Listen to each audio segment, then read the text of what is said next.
SERI Litigation Director Nkosinathi Sithole joins me live now. Nkosinathi, thank you so much for joining us and a very good afternoon to you.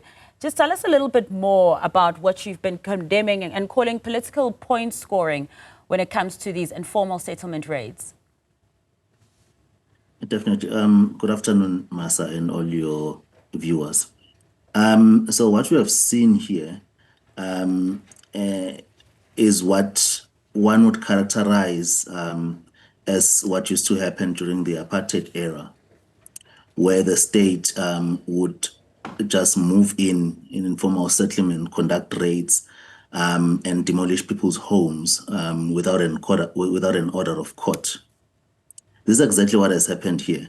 Yet the mayor is characterizing it as a way of fighting crime. You cannot fight crime by simply moving in people's spaces, invading their privacy. There are laws that have to be followed in this country. For instance, Section 13(7) of the SAPS Act, which allowed the SAPS to do exactly that, was found unconstitutional by the Constitutional Court. And carrying on like this again means that the city itself is violating the law.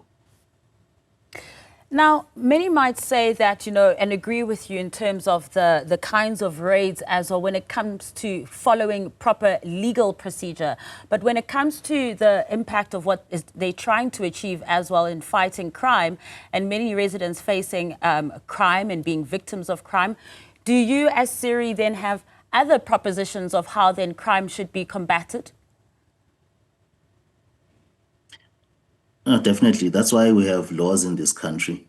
And without our government following those laws, then we might as well be a banana republic, because at no point in time will the citizens know when a certain law is going to be enforced, and if in fact a certain law is going to be followed.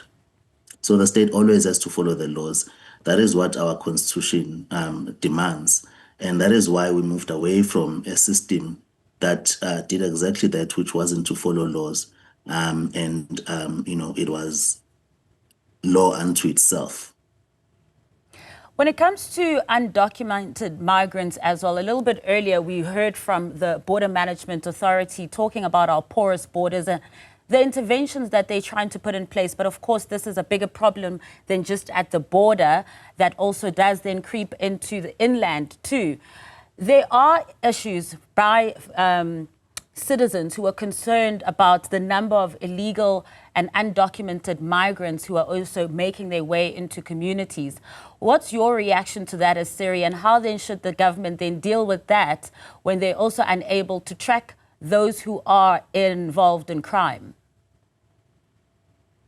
No, definitely. I saw the clip which you played in an introduction of this interview, and we applaud that. The Border Management Control has done a wonderful job. But what the Department of Home Affairs, Immigration in particular, is failing is in dealing with these situations where people have already, been allowed into the country. Allowing other, officials like SAPS and the city to conduct these unlawful raids. So in doing so, immigration has its own policies, has its own laws as to how it's gonna curb illegal immigrants.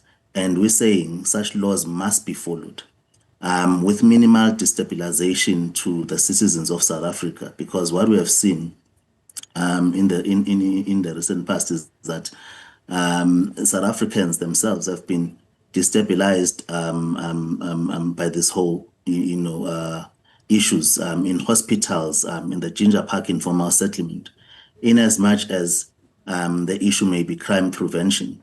Crime prevention must be done using a clear, intelligent report, and not just invading people's privacy with the hope that you'll find certain criminal artifacts or unlawful immigrants. Laws must be followed. And considering these recent raids as well, what is SERI going to be doing in terms of taking action against the city? Well, of course, we are creatures of instructions, and should the Ginger Park informal settlement residents approach us for their unlawful demolitions of their homes, for their violation of privacy, we will definitely take the city to court, put the city to task, because what it has done, it is utterly unlawful, and it must account for it. And more especially in circumstances where in 2021, we actually went to court to deal with the same issue where, the city would conduct raids in the inner city of Johannesburg. Now it has moved away from that and into the informal settlements. And of course, we understand it seems to be under pressure because of the G20, and the informal settlement is situated in affluent communities. But that doesn't change that the city must govern in terms of the constitution and as a duty to the people of this country. Nkosinathi Sithole, thank you so much for your time this afternoon. That was the SERI Litigation Director, Nkosinathi Sithole.